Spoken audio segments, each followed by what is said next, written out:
It's many years since Kim Gooding owned her first Greyhound. After a 5-year break from the sport, she is now back training and standing by a philosophy that has always stood her in good stead.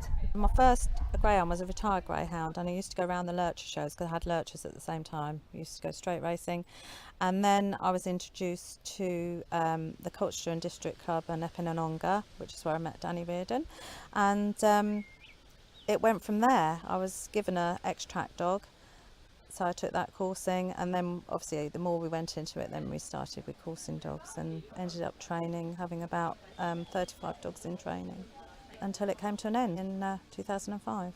And when coursing was banned, you had some track dogs as well, but you gave it all up and you went and did other things. Yeah, I gave it up. I had a few RGT dogs here for about 2 or 3 years. After that, then I decided, well, I probably wouldn't ever have greyhounds again, and I demolished all the kennels and all the paddocks, and thought I wouldn't be doing greyhounds anymore. So I did a proper job for about 5 years, and then George Sell, who is one of our owners, had been in a syndicate, a Facebook syndicate in Ireland with a greyhound. He was new to greyhounds himself. I sort of met George through whippets, really, and the syndicate had got fed up with the dog, so he said, they said I can have it, do you fancy training it over here? So that's how I sort of came back into it, really. And you've had your licence back for 2 years now. Are you enjoying it? Yeah, I am really enjoying it. Yeah, I'm enjoying running at Peterborough. Yeah, I see a few of the same faces that were there a few years ago, all looking a bit older, but they're still there. And what does a typical day look like for you now then? We start about 7, and Tash comes in at 7:30, who's my kennel hand. We get all the kennels mucked out, dogs turned out, and breakfast. We then have a short break ourselves, quick cup of tea, and then we're out exercising, either road walking, galloping, turnouts and what have we. And then after that, we're grooming and treating. And you think the exercising side of it is really important, and the road walking in particular, you think that prevents some injuries and things? Well, I think from a coursing background, obviously we had to have dogs very, very fit. And I've also been involved in the racehorse industry as well, so I know how important road work is to get tendons, etc., hardened up, and in dogs' cases, feet. And personally, it's just my opinion, I think that does help prevent injuries in the long run. And you have a wonderful gallop here made of a surface that I've never seen before. Tell us about that.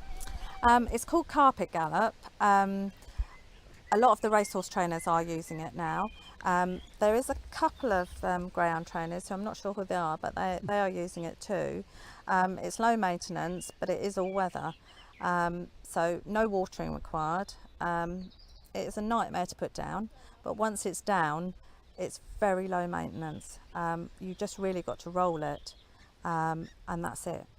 And it's literally made from scraps of old carpet. It's shredded, yeah, it's finely shredded, and it's gone through a process where obviously any foreign bodies are taken out of it. It goes through several processes, washed, and then I think manually gone through to make sure it's clear of all foreign bodies, yeah. Obviously the land you've got here is beneficial. You have the paddocks, and you let the dogs out, especially this time of year, till very late in the day, don't you? Yeah, I do. If it's hot during the day, I tend to do sort of, I do feed at night. I'm a a lot of racing people do feed midday. I tend to feed in the evening, about 4:30, 5, and then I'll turn out. But at this time of year, because you can't do long turnouts in the day because it's too hot, I tend to, they'll probably stay out 2 or 3 hours. Maybe, if they're happy and content, we leave them out to possibly 9 o'clock. And the grooming that I've seen here taking place, that's something that happens every day. You groom your dogs pretty much every day. We try and get them all groomed every day. Or if not the majority, we keep on top of that. Teeth is an everyday routine. We do keep on top of that. They get fed, they get raw bones. But on a Sunday is normally a treat day for that, so yeah. The kennels are lovely and spacious as well.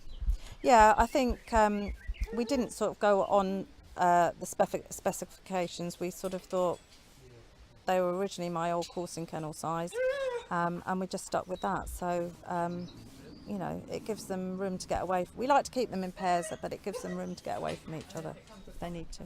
And unusually here, I've seen bitches kennelled together. That is unusual, but your dogs here, they just seem so content that you don't have any problems. We haven't, no. You kind of have to pick your personalities who go together. We do find that we can kennel, you know, certain bitches quite happily together. We wouldn't obviously kennel boys together, but you know, the bitches seem pretty content.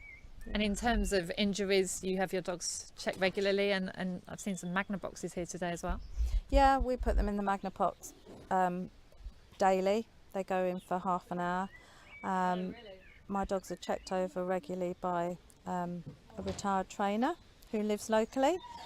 He does a great job for us, yeah, and keeps our dogs up and running.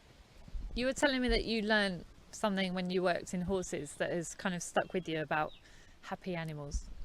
Yeah, I worked for a lady who I'm still in touch with. She lives in Ireland now, still produces wonderful show hunters. She's in her 70s now, but I keep in touch, and she always sort of instilled into me that happy horses, you know, worked well and helped you, you know, with winning ways and all the rest of it, and the way you keep things in general. And I've just stuck by that, and I've kept that with greyhounds.